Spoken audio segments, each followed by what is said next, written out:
Are you ready to join me in transforming fear to freedom? That's the objective of the show. Are you ready to explore with me and my guests? Are you ready to get into the deep and play?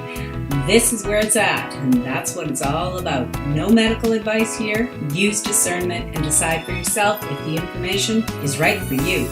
All views and opinions expressed on this show belong to the individual and are not necessarily shared with the producer of the show. Want more details? Go to letsgetrealchattingwithcatherine.com. Now let's get real and have some fun. Who are we going to explore with today? Come on with me and let's get into the deep.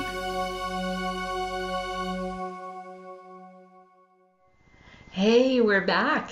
Let's Get Real chatting with Catherine, and I'm so grateful that you're here. I've got a fabulous show for you. I'm going to be chatting with an amazing Norma Cowie today.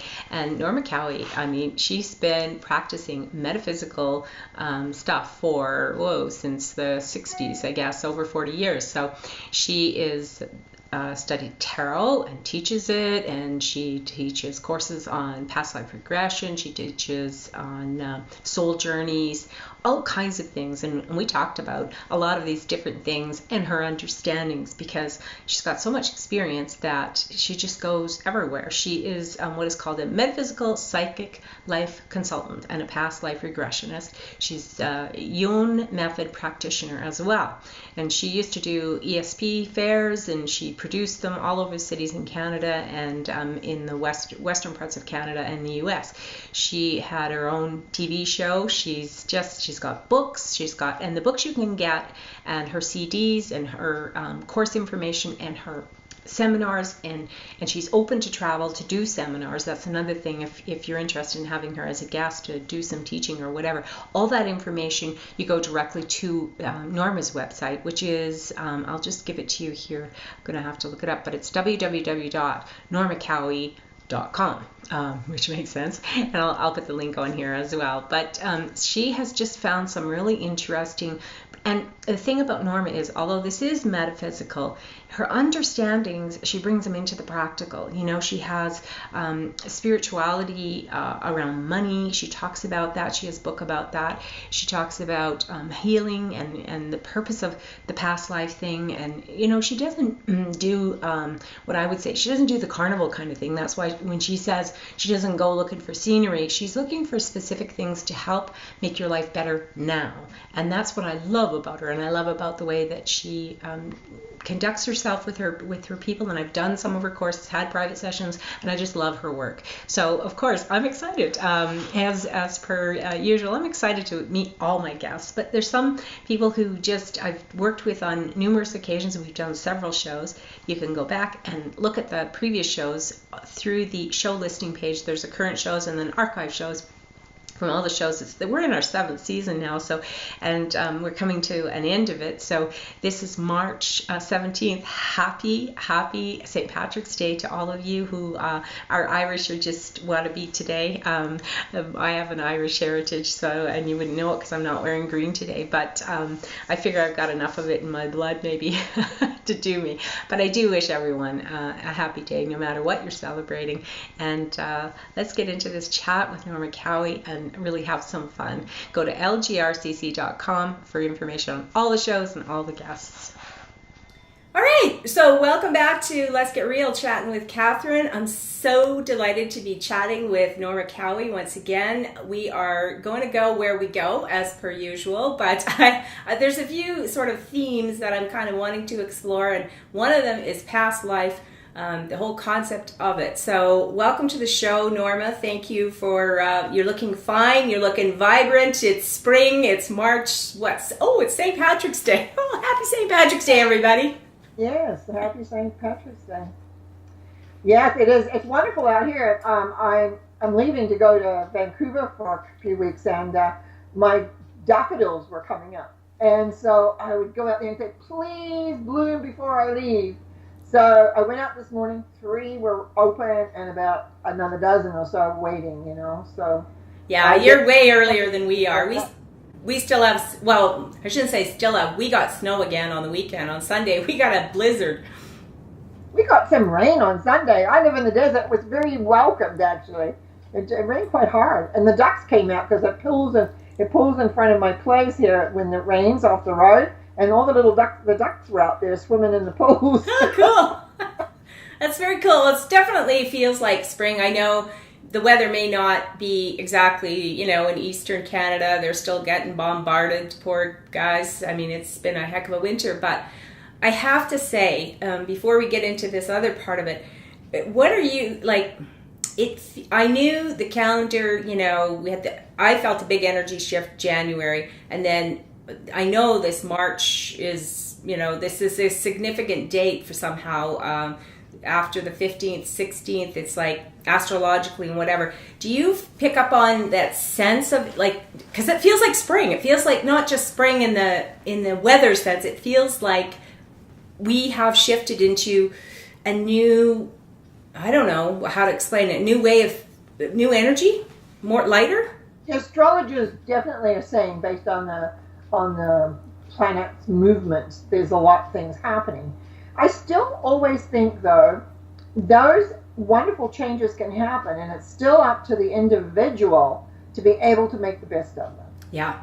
Because, I'm still running into people who are really, really depressed. I just had a phone call from one of my clients saying she just realized her UI was going to run out, and she's a seasonal worker, and found out that she wasn't going to be rehired. Oh, boy. So what's next? Yeah. And so there's, spring, doesn't matter if it's spring or what it is, that those kind of overwhelming issues can begin to take place. But I have a saying that I use a lot with my students in particular. Clients do not always appreciate it. I'm always saying it's not the event that's important, it's how you handle the event. And often, teaching people about how they respond to the life, it's like I said, we spend our lives either in action or in reaction. And mostly we are in reaction. Yeah. So the whole theory, we create a reality, but usually we're creating it because we are reacting to something that has gone over which we've had no control. And so it's really about okay, what do I want to do with this? Because most of our world have things happening around them, like my family's in New Zealand, and they had the big cyclone go through there. And at first it sounded like it was going to be pretty horrendous. And so it wasn't that horrendous. But it's like you never know when something bigger than you, over which you have no control whatsoever, comes in. So how are you going to respond to that? How are you going to be in command of your world? And I think this is some of the things we have to be aware of when life happens. And even though the vibrations are all great, and I have this particular client actually that I just referred to, I vaguely remember her readings. I don't hold them on, all of them in my head. Right. But remember enough, because I read for her quite regularly, that it did show a tremendous shift happening that was really a good shift, a very open shift. And I actually said to her on the phone yesterday, what I want you to do is to just go inside and find, what do I really want to do now? Because she has a tendency to stay in her head and try and figure it all out. Yeah. And I didn't think it was really the time for her to figure it all out, but to see where she wanted to let that be led. I'm not sure that she's going to be doing that, but it was, at the time, it was the best thing I could say to her, because I didn't want to go into panic.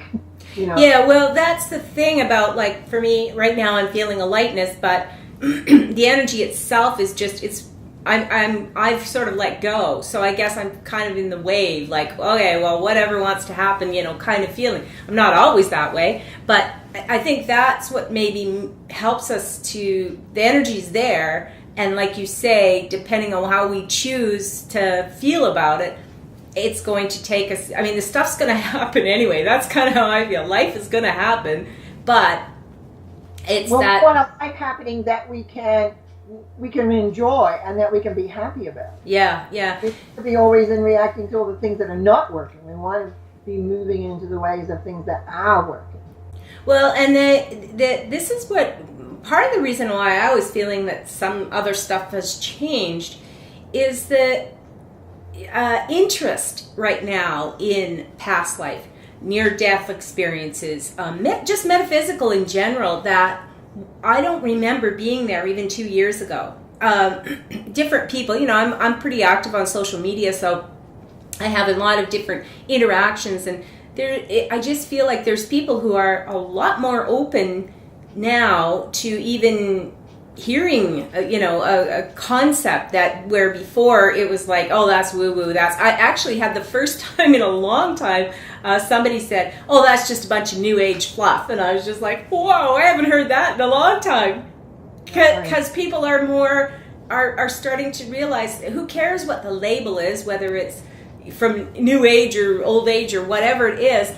If it feels good, it resonates with you, then that's cool. But I'm noticing more of an interest in the past life part. And actually for me personally, I had a couple of things just recently that were like I've been attracted to it. I had another show recently about past life stuff, and then I had a dream, kind of not dream, but a sense that whatever was in the dream, I didn't remember all the details, but I had the feeling there was something important about a past life that I needed to be, or I was aware of. I don't know even what it meant, but it was the fact that it came up, and I thought, you know what, this is just too many coincidences. So I'm so glad, because you have so much experience, Norma, you do past life regressions. You actually take people to that, along with you do other things like the soul one, soul journey, which is different than the past life one.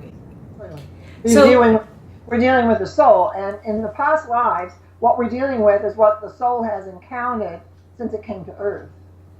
And so, in a way, because of our earthly bodies, for many people, that's where it all begins. But actually, the soul is very much, in most cases, very much older than that.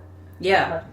But have you ever? This question came up to me last night. Because I know more people are sort of starting to wonder about reincarnation. There's still a lot of people who say, you die, that's it, end of you.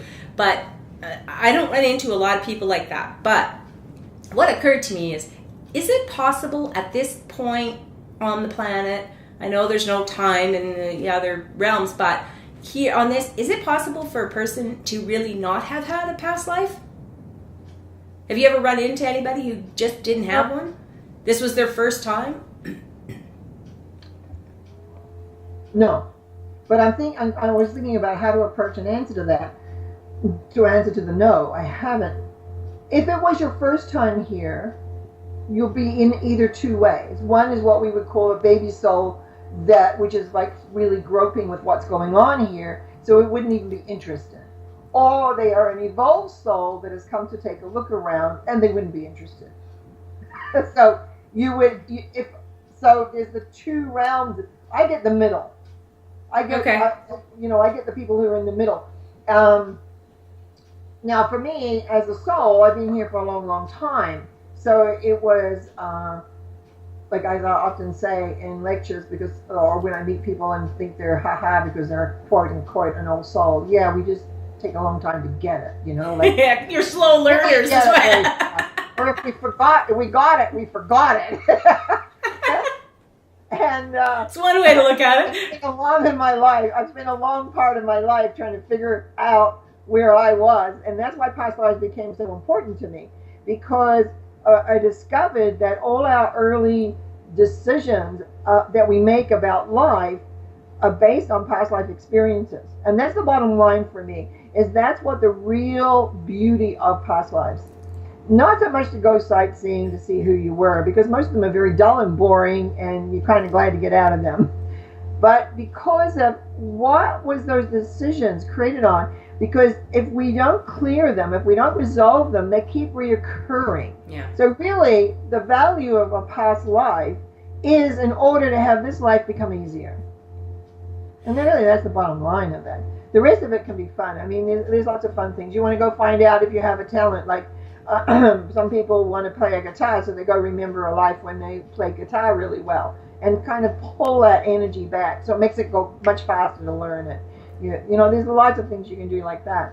But most of it, that comes out of where people have had difficulties, and as I said, the decisions they've made that need to be transformed, that need to be let go. Well, I heard, actually, like I said, I've been kind of looking into more different people's perspective on this and what they've been discovering. There's a couple of doctors who were actually, I think one was a psychiatrist, and he stumbled onto by accident the concept of, because he was trying to heal somebody of something through hypnosis and taking them back to their childhood and where this trauma originally began, and they couldn't. And finally, by accident, I think it's Michael Newton, but I'm not 100% on this, but I think it's his story, that he finally used the word, said, let's go back to the source of your pain.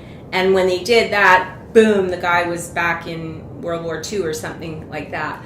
And, then I've heard of other things about that too. So when you do, because I know you have lots of tools. Past life regression is only one of the things that you do. But if I came to you for, what would be a reason that you would say, why don't we look and see if this is in past life?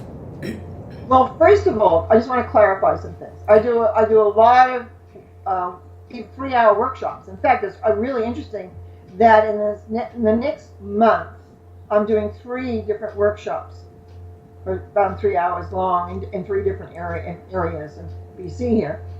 Before you go on with that, this information about your workshops, are they available to the public? Is that something I can put links up for people to go? Yeah, I believe they're on my website. Okay. And I'm sure that they definitely are. NormaCowie.com. One of them is being held in Vancouver at the Kincaid Spiritualist Church. Another one is being held in Chilliwack at Amethyst Bookstore. And they're quite close together. And then at the end of the month, I'm having one here in Penticton at Stratford Centre for the Spring Festival of Awareness. Okay. So, but what I'm getting at is that I was up in Vernon now I'm feeling better, I'm traveling. I was up in Vernon last weekend, and I was offering several things: tarot card readings, past lives, aura drawings, and having your guide talk to you. Surprisingly, I had more people ask me for past life readings, and I do them very different. Don't I do everything differently than everybody? But I do them differently than just tuning in. I explain the themes in their lives. I honestly had more people ask for that than they did for tarot card readings. Yeah, well, that's what I mean. I had a scale that they could do 2 or 3 different things of the 4 I offered. It was like, and someone said, there's a real resurgence of interest in past lives again. So I went, well, that's what happens. But do you think maybe then that's part of it is because we are, people are talking about we're evolving, whatever. We're not as, we're more open to whatever is going to happen in the future, but we know it's this niggling thing that, like, I just can't seem to move forward. Something has happened to me, something in my subconscious, and then eventually they go, maybe I did live before, or how does that? I think they're people who really sort of coming out of nowhere. They come all of a sudden they go. It's one of the first things they begin to look to go inward, because it's not really dealing with them here. It's dealing with them subtracted back there. So it's not very easy for everyone just to come along and go straight inside, because that's the journey. You have to go inside, right? So there's a detachment. There's a detachment about it that say, I can go this way. And trustingly, people can work from that. And interestingly, in May, over the long weekend, the 16th to the 18th, I'm actually doing a 3-day course on how to become a past life regressionist. I teach 3 different techniques, and for 3 days, the participants do regressions, because that's the best way to learn. Right? And in person? Is it in person? Yes, it is. I have to be there because I have to.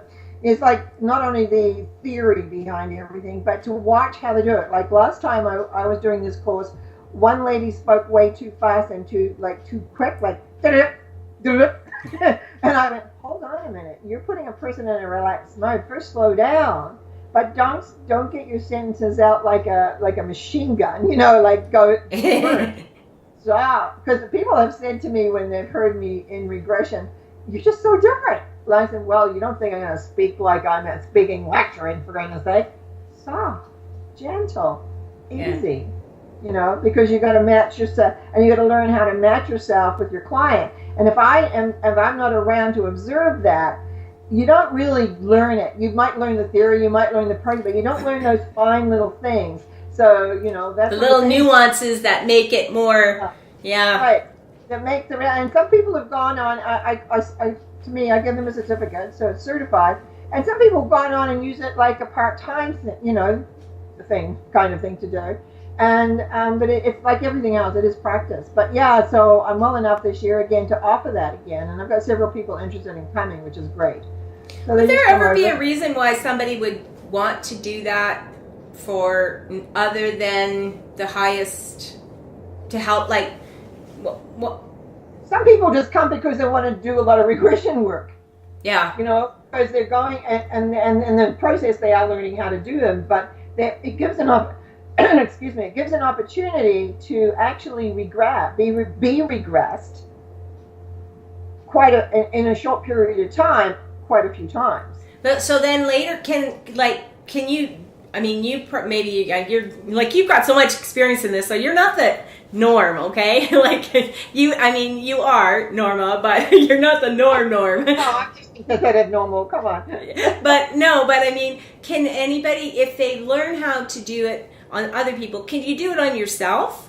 Yes, I did the majority of my past life regressions on myself. In fact, I talk about that in my past life book, Many Lives, Many Ways of Remembering. Yeah, that's the other thing people need to know is that you do have several books still available on different spiritual principles. Yeah, I do pretty well through my website or directly through me.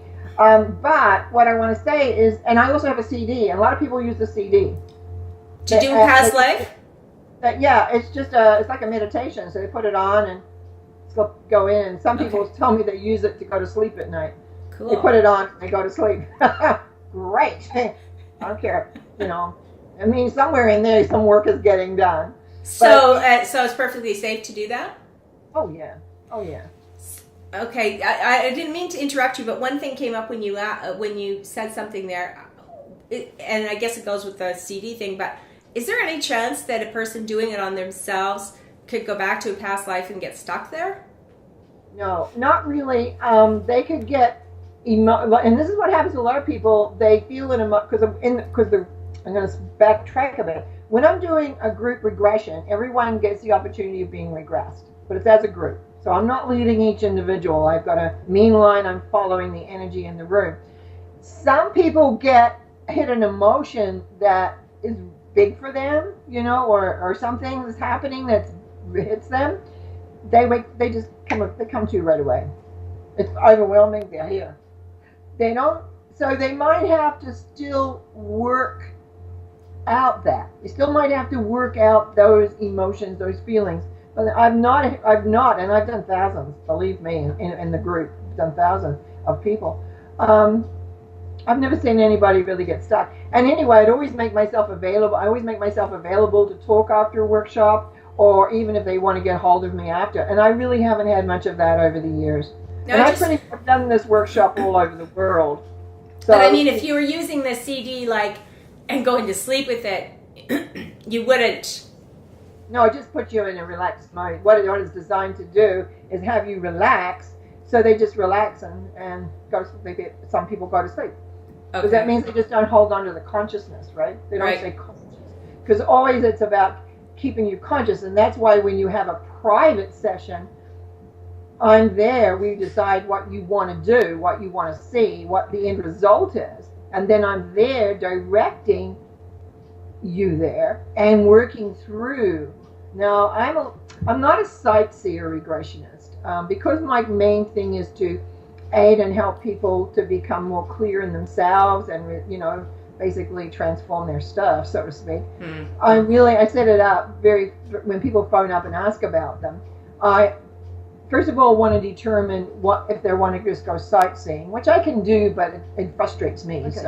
So when people come for a personal past life regression, I really ensure that we are in agreement that we're there to heal whatever we find, to transform it, and to excuse me, and that what are we transforming? Guilt, regrets, strong emotions, which come from the decisions made during the lifetime. So we want the soul to get clear of that, and then we bring that energy back into this life to find where are we holding it in the body here. Stomach, it could be the shoulders, it could be knees. And one thing with when I'm working personally with people, because I can look psychically, I can direct them to look at certain parts of their body. Yeah. And inevitably they find the energy there as well, so we can clear it out so that that whole thing gets cleared.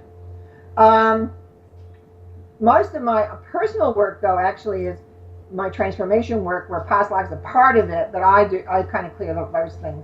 But yeah, no, I think it's really important that people know that they can have that opportunity to be able to go back and see and deal with past lives. I really do. I think it's important. And so you're talking about guilt and shame and all that, but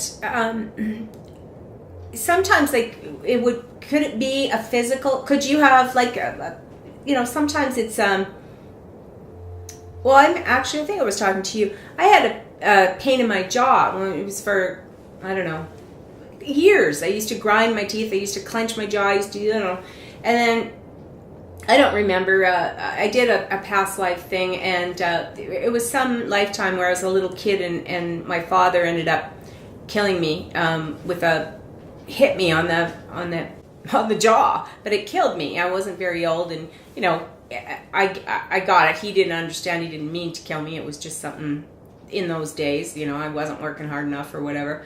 But so I was cool with that, especially after I found out, that's what the source of my pain was from. But so, like, if a person, I guess what I'm getting at is it possible that a physical illness, or like that wasn't an illness, but it was a symptom of something, is it possible that something like, I don't know, I'm going to stretch it here, but cancer or I don't know, thyroid imbalance or pneumonia or anything could anything like that actually be part of a past life thing? Yes. Simple answer is yes, it could be. Your jaw, for instance, you would have had that trigger in this life by something similar. Not something necessarily that somebody actually hit you there or you took a knock there, but somebody might have said something that triggered the feeling that you had about that happened. Yeah. So it would have triggered the memory, the inner memory. We also have one of the other things too that often is not explored very often is the genetic aspect that is passed down. And and I always explain this to people who are studying with me, that you have, mostly when we're going to look at past lives, we're going to look at the soul issues. But sometimes we need to go look at the genetic issues that are carried in our cells and in our whole, from our conception. So there is also that component that can't be overlooked. Because if you look at a family, they say, well, there's a family trait, right? Yes. Yeah, but that trait is handed down from generation to generation. And that's one of the things I sometimes look at in transformation work, is that we look out at finding what we have to go back. Sometimes we go back centuries, back to caveman, or even, which I've done a few times, and tracking that same decision that was made back then, that was then put into the genetic pool, you'll say, and passed on further down and down and down. Now, just a little bit of my metaphysical theory is that the new decisions that come from a male. So I'm always looking for the male that started it. And sometimes it could just be 2 generations ago. It could have happened in the war. And a lot of wartime decisions are made. Okay, well, so, all right, that leads me to another question then, because if you're going back past lives and genetics and stuff, all of our past lives, do we always come back with the same family, the same group of people? Is it the same? So how does the genetics play in? Like, if my lifetime, I had a lifetime in another. Yeah. Let me stop you there. Soul regression is one thing, and yes, you can come back in soul families, but not always. Yes, you can. Genetics is going back in the genetic memory, which is created through the egg and the sperm that created you. So it is a whole. What I'm just saying is, it can be done through a regressional process. Okay. I do a psychic process for people, but it can also be done through a genetic process when you're trying to follow a line of something. Now, the interesting thing with that is usually the soul has some relativity to the programming that is already in the egg and the sperm. So there's an attraction. It's almost like going, oh, yeah, I understand that. Let me go into that one, you know. Okay. We can probably look at it to some degree through the soul factor, but I'm just going to say for people out there that have done transformational regression work and still have any kind of, you might say, lasting effects, my sense would be is that they didn't bring it back into the present and then really looked inside their bodies. Okay. So when you're doing the genetics, you're talking about, you're going back through my family tree, back through time, as opposed to what you're talking about. The soul thing is a bit different. The soul. Yeah, the soul. Right. And that is and there's lots of things we can talk about in relation to the soul essence of things. But as I'm saying, very often people neglect the genetic quotient in there. And that's why I think it's very important to bring it back to the present, because you want to get where that energy is trapped inside your body. And some of that could be from the genetics. And that could be contributing to disease. Pardon? That could be contributing to the disease or whatever in this life, right? Yeah. And again, it's how do we handle those decisions that we make? Because it's like when we realize, it's like you build up a sense of a philosophy of life. When we begin to realize that all of our major decisions of life come from, let me just rephrase that. What I discovered was that usually by the time we're 18 months, our majority of our personal programs are in effect, already in place. Mm. Those are all past life based. And we're not even verbal. We may have picked up stuff from in our mother's womb. We may have picked up other things around. But when that energy comes in, where do we go to get those resources? We go back. We go back to the last time we experienced it, which may be 400 years ago. Sure. We make that same decision that happens in a snap, like quicker than I can click my fingers. That the whole programming is now in place. Nobody likes me, for instance. Yeah. So you go on and you raise. So every time you encounter, you reach back to the last time you experienced it, and there's that little decision sitting there. Nobody likes me, and we just, and all of a sudden we're in our 40s and 50s, and realizing that nobody likes me.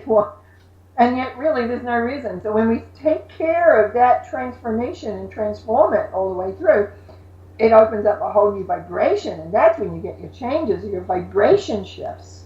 So that decision, that energy is no longer in existence. So do you have to know the reason nobody likes you? Like that came from a past life? Oh. Maybe nobody liked you for... Well, it's not about the reason. It's about that you can only create what you have inside. Uh-huh. You can only perceive what you have inside. And it's like we look at our world through a grid, create of our own doing. So you thought we go like this, right? We got maybe a little bit of daylight here and there. So what we want, that's why a lot of the philosophical books, the religious books talk about not having judgment. But most of us have judgment based on all these decisions we've made about life, or we've accepted our parents' decision or our pastor's decisions or whatever, but we've added them. But there has to be some semblance internally to their soul to come into an agreement, or they're going to be like me, they're going to question everything. Right? Yeah, but once you get that, okay, all right, so you're in your 40s and you feel like that. Nobody likes me, okay, let's say, that's a good one. A lot of people, self-confidence is a big issue on this planet, it feels to me. So, nobody likes me. So once you already know that, and then doing a past life, or how...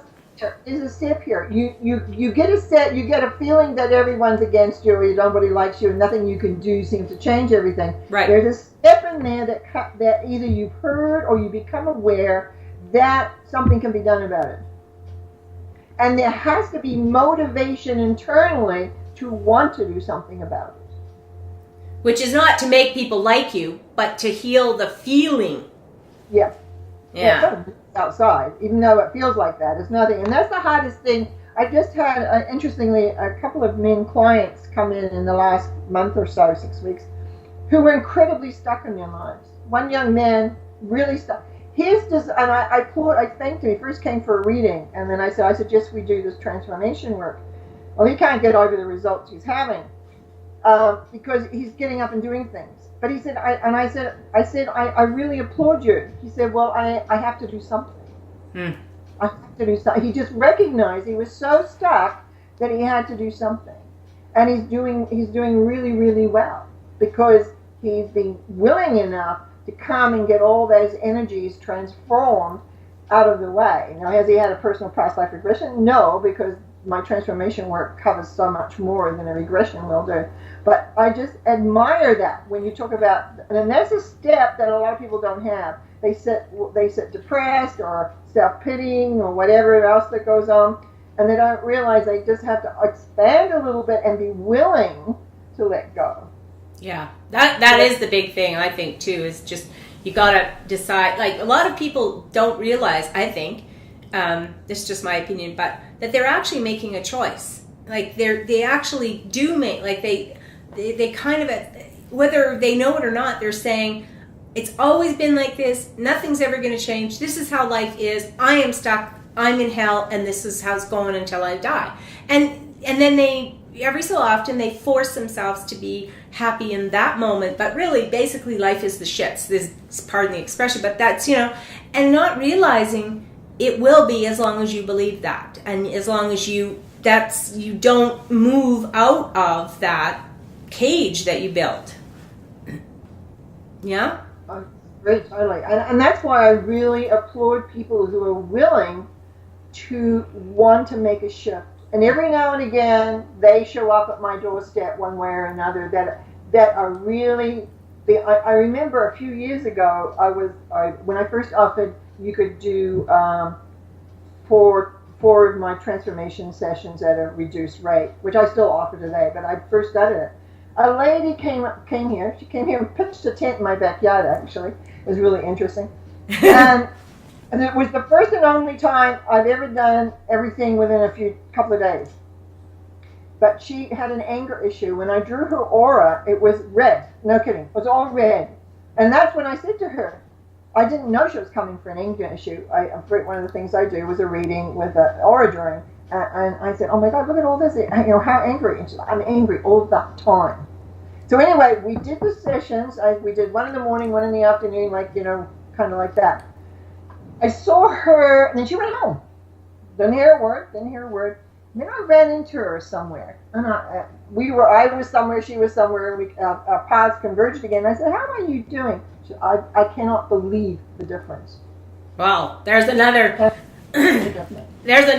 just so that people understand, that's why I really wanted to do the show, was to give people the idea, this is another tool. It's not, and for some reason it does feel like people are getting a little fed up with the way things have always been, and now we're starting to see that we can do something. We're not powerless anymore. We can't, I've seen kids who seem to be born angry, and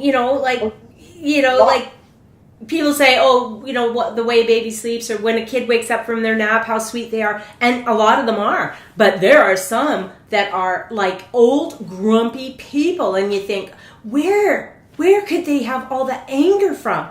And, I think it's great that there's the tools available. But I kind of want to shift a little tiny bit, which is kind of just shift a little bit. This has been coming up a lot. And I'm thinking there's a new awareness coming through, and you probably already have it, but it's probably something more of us are going to learn. And that's about quantum physics, but parallel realities. Right.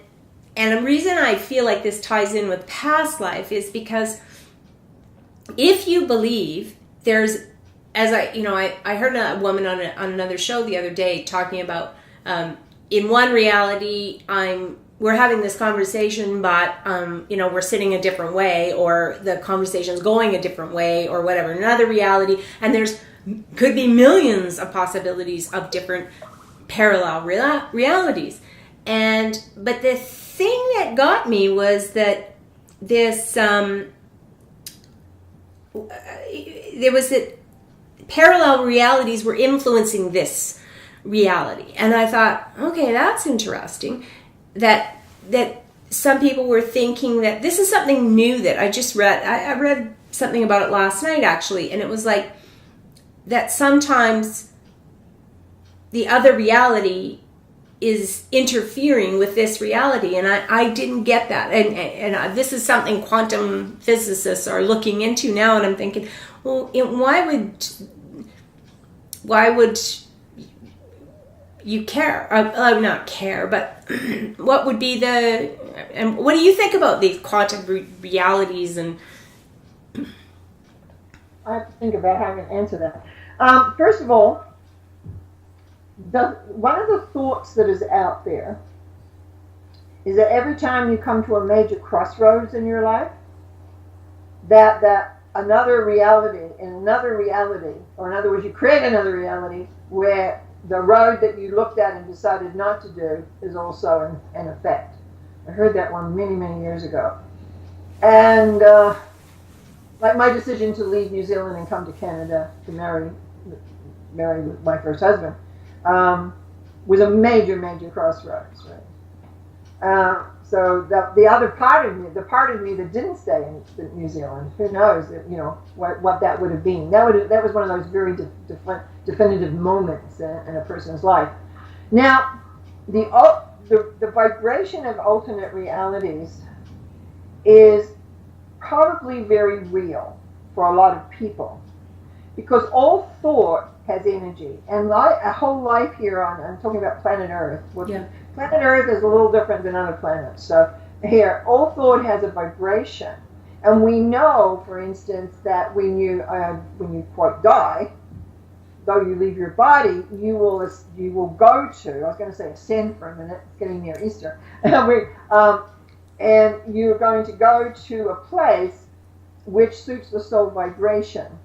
Or the personality vibration even. And so until one evolves to a point where they can be totally let go, and they've got to a point where they can decide to go somewhere else, or they just go somewhere else, another reality somewhere, another planet, another dimension. Most of us, I find, is when we come here, this is very much a spider's web. We get really, because it's emotional, we get really hooked up. But anyway, that's away from the alternate realities. I don't know personally how much of an effect that has on us. There are dimensions I've seen.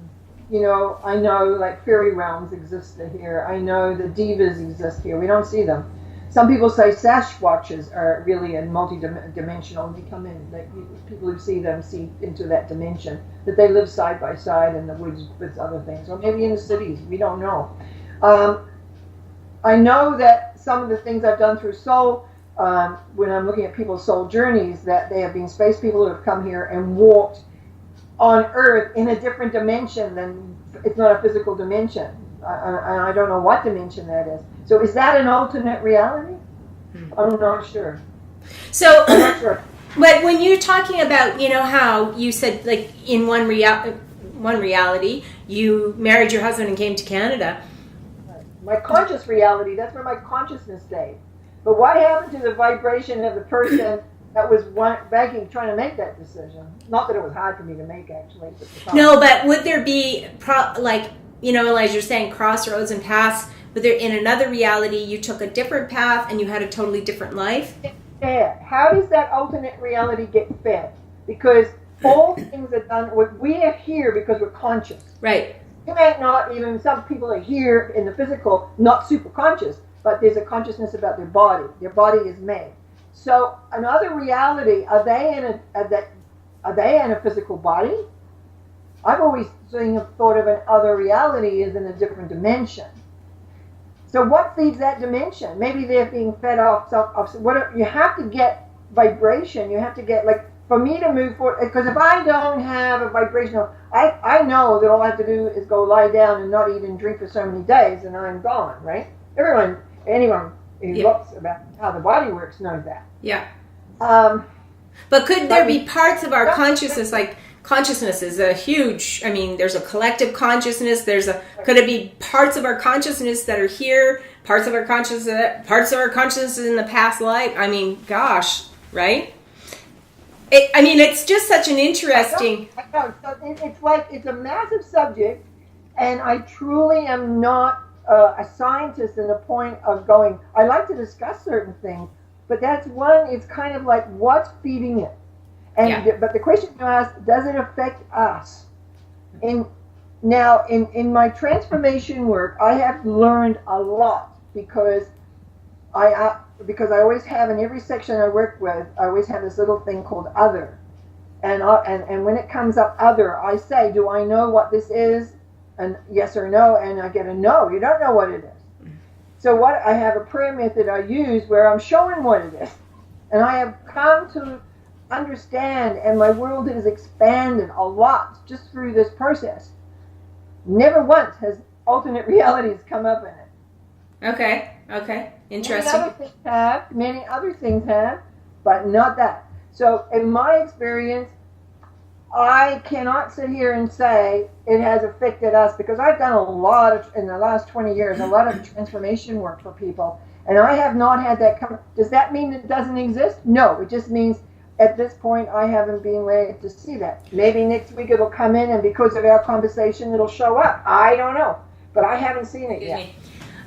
So this brings me back to a question that came up a little while ago. We were actually was on Facebook, and something was posted, and I said I was going to ask you about it on the show, and that was, we are seeing a lot more young children who are remembering their past lives, and they're remembering them in so much detail, and especially it seems that what I find interesting is I've only heard the stories I've heard all male, for one thing. I haven't heard any girls yet, but it could be. But the ones I've heard are male boys, and they all are relatively like within, some World War II. One was like within 4 years. Like he was born like a year after this person was killed, and he remembered everything about it, to the point that they actually ended up finding. They didn't even know the guy was missing, and the kid was adamant that he had been killed, and he had a birthmark on his forehead where he claimed he'd been killed with an axe. He took them to his body. It was in Golden Heights. He took them to his grave. They dug it up. Sure enough, there's the body. They didn't even know the guy was gone missing. This was like he was 4. So he'd been missing for 4 years. And then showed them where the guy had buried the axe and who did it. And they went and approached the guy. They finally went to the authorities, went and approached the guy. And at first he denied it, and eventually he admitted it, and he got charged, and he went to jail. Now, that blew me away. And I'm thinking, okay, like you during past life stuff for healing and whatever, we're doing this kind of, I get that. But why would these kids come in with this very clear awareness, and is it to really heal something old? Is it to why would they know like that? I think we do have memories. I know I've had people years ago when I first started speaking on past life regressions. I had a lady in Edmonton actually come and said, I got interested in this because my son kept telling me about his other mummy. And then his life evolved. I remember in Vancouver someone telling me about how her son, and you're right about boys, I hadn't put that together yet. Her son had come up and told her how he had drowned in his pool, and there's another one, they went and found out he did. This kid did die in a pool, and described it totally. Yeah. Had the whole family, everything. I don't know if it's more, it's just that our media, with our social media and our other things, is that word gets out. Mm-hmm. But one of the things is the parent has to be willing to accept what the child says. There's other books I've read where people remember who they were in another life. This was a girl, actually it was a girl, who wrote a book about how she remembered being the mother of this family in Ireland. Yeah. And anyway, when she grew up, she never forgot the story. She had the story. She knew the story. She went back to Ireland. Her eldest son actually believed her because she could describe everything. And being Irish, they were Catholic. Two of the girls, she had a large family, about 8. 2 of them had gone into the nunnery, and of course wouldn't have anything to do with this. I mean, you know. Yeah, right. So there were a few of the family that eventually came around to accept that this was their mother in another incarnation. She always maintained that why she remembered was that she was a lonely child, so she was able to stay in her imaginary mind, and as the life filled in. Right. Until she had it all down and wrote it. It was an interesting story how she wrote it. Yeah. So there is a girl. So I was thinking, so there's a girl who remembered. Yeah. But I think a lot of it is because the parent is willing to not put them down and have them stop. The old way, most people were still in churches, and whether you're Catholic, whether you're, in the fundamentalist religion, there's no way that's going to be acceptable. Yeah. Well, and usually if a kid started saying that kind of stuff, you would say, wow, you should hear about his imaginary family. He's got the names and he's got the, whatever, right? And I mean, I know, I've always wondered about, it seems like when you come in and you've got really clear skills as a child, like that are so developed already. Like, it's like, where do they learn to do that, right? And it's, it feels like that obviously comes from a really recent past life. But well, it doesn't even have to be recent. It has to be where the soul connections, because the soul, you don't always do chronological, and that was one point I wanted to make out. You could be alive today and be reborn 10 years earlier than now. So you're alive at the same time. And that does happen, and that's kind of the metaphysical element, unless you come, it's a metaphysical thing when you come out and look at time and space. You can actually go back. You can go back in time. Sometimes I fantasize, where do I want to go next, Do I want to go back? Is something in history I want to go? Do I want to go to a whole different culture? What do I want to do? So there could be an aspect of me or several aspects of me that are living on the planet at the same time as me. Yeah. Hey, maybe that's the reason for... Maybe that's the alternate realities. Well, yeah, and also... that could be what people consider alternate realities, where I think of it as just an aspect, because the soul has different aspects. I think I told you on one show here, I had a client when we were doing a soul going back, and it was cut. I saw they were cut in 3 bits. No. Oh, fascinating. Okay, my client, woman here in Canada, one part was not, and it was just hanging out there in space. Another part was a male in Europe. And I did a little kind of connectional thing in order to go back. Well, a couple of years have gone by, a few years have gone by, and she finds me out because she is a regular client. And when she needs me, I'm here, right? And she wasn't feeling good. She said, I don't know. I said, and I went, you know what? I think your counterpart in Europe has died. So we just need to get everybody back connected with you here now. Oh, that is exciting that's an exciting story.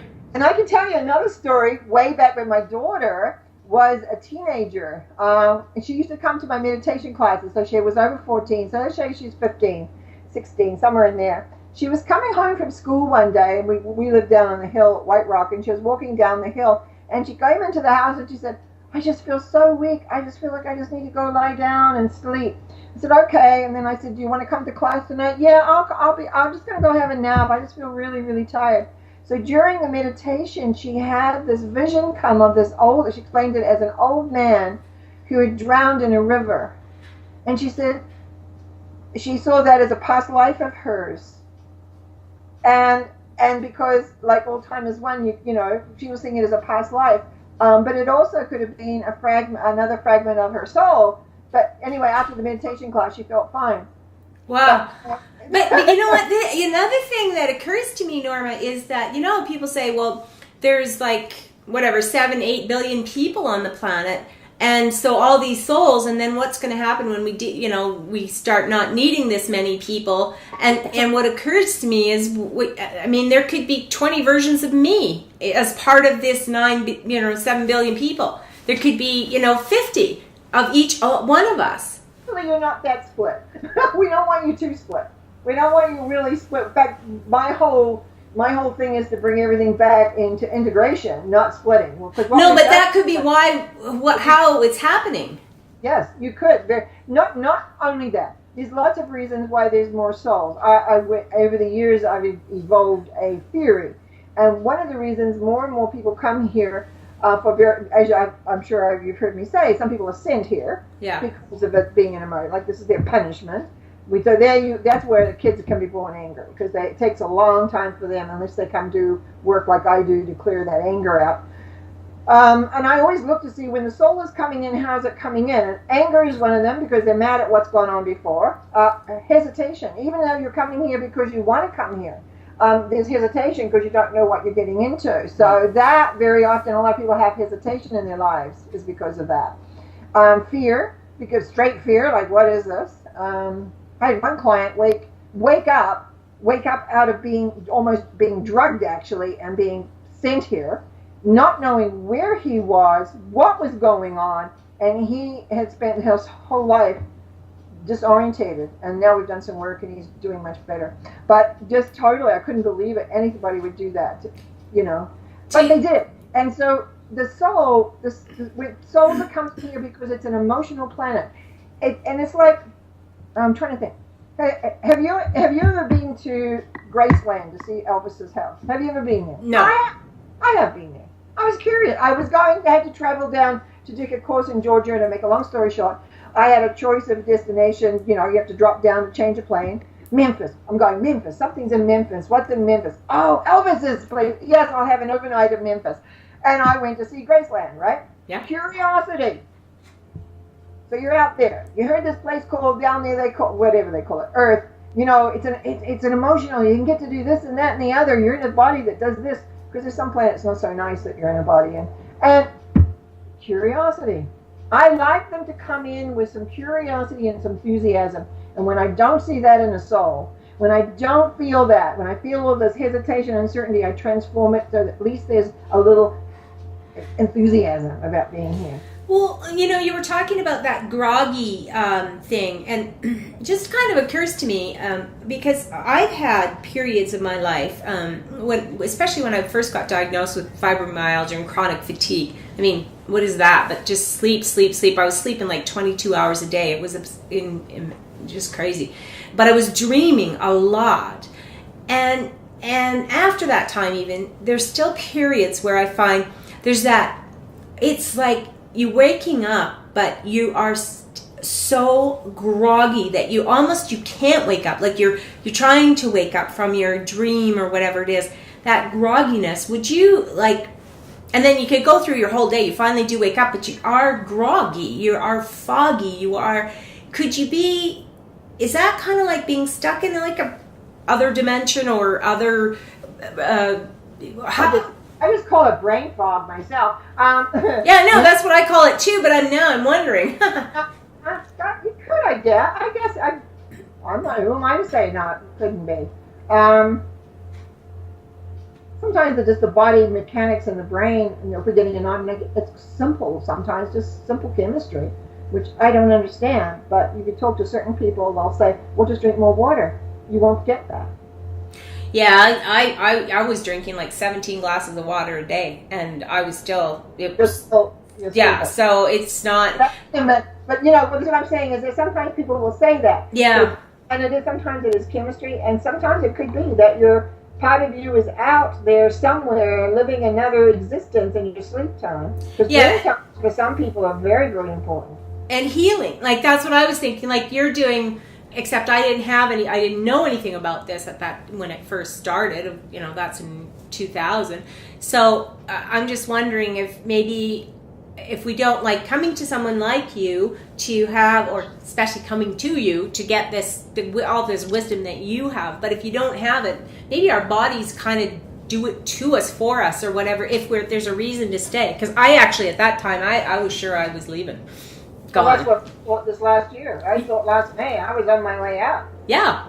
I mean, I cannot believe, and people. And look at you now. And they said, "No, you still got too much to do." And I said, "What?" I know, but you get like that. But it feels like, maybe that's part of and part of understanding this is to at least know that there are tools available. I mean, Norma, you have so much. You have the private sessions, you have the workshops, you have the, and you do the private sessions by Skype, so probably all over the world people can phone. And then I'm going to put up, Norma, the link for your website to make sure people can go there for all these courses that you're coming up, because I mean, clearly you're on a roll. You got stuff happening, and it's exciting. And well, it's beginning again, yes. And my plan is to be back in Alberta, actually, at the end of May into early June. Awesome. That's my plan. And once I get back from Vancouver, which will be just after Easter, then I'll start planning that trip.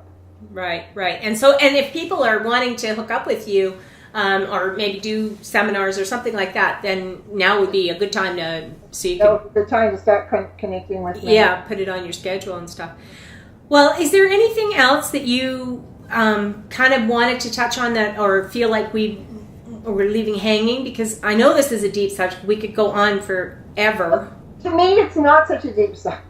To me, to be honest, it's about understanding those basic principles as to what makes this aspect so important. I know a lot of people just think, oh, it's exciting because I can go and see, and that's true. You can see yourself in China, or you can see yourself as a Bedouin in the desert. Hard life, that one. Or in ancient Egypt, or in Greece, or whatever. You can see yourself in that. But that's not the important factor. The important factor is, what is that you're bringing with you? Like, for instance, when I do past life readings, which is me then just being psychic about is to look at the theme. The difference between a warrior and a soldier. The energy is so different. A lot of people have warrior energy, and I can describe some of the lives they've had in that.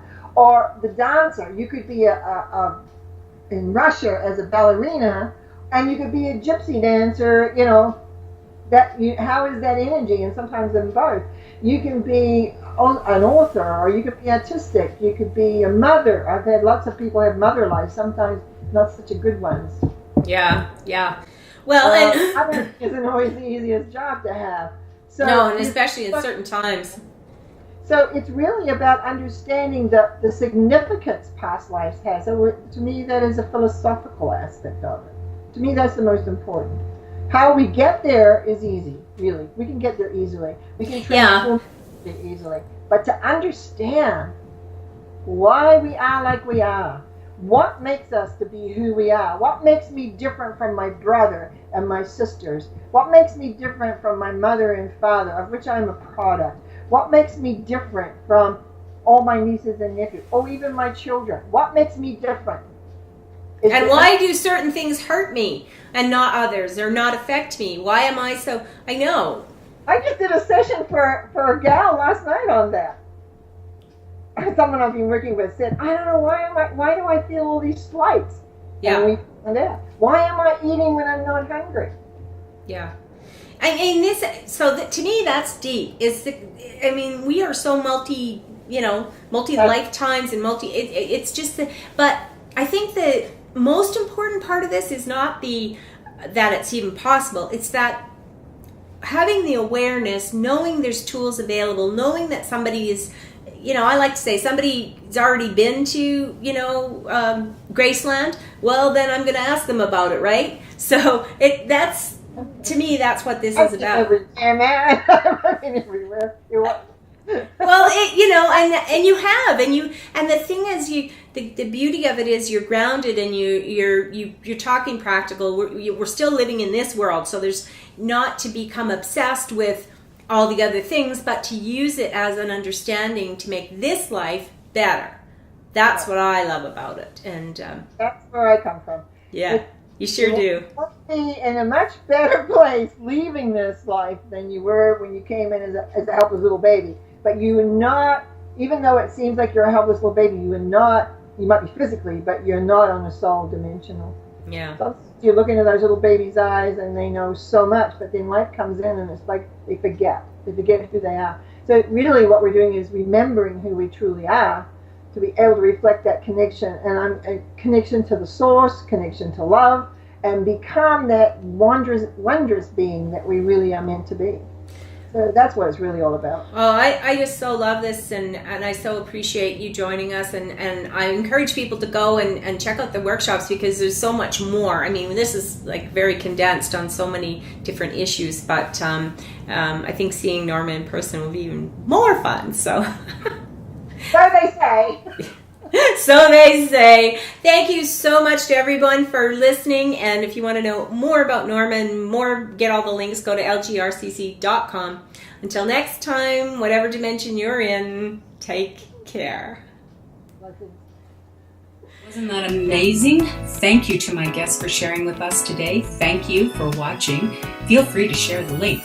You can join us for live shows by going to letsgetrealchattingwithcatherine.com and listen to the replays from the show page, preview guests, and explore links to our Facebook fan page, WordPress blog, and more. We are creating an exquisite world. Until next time, take care.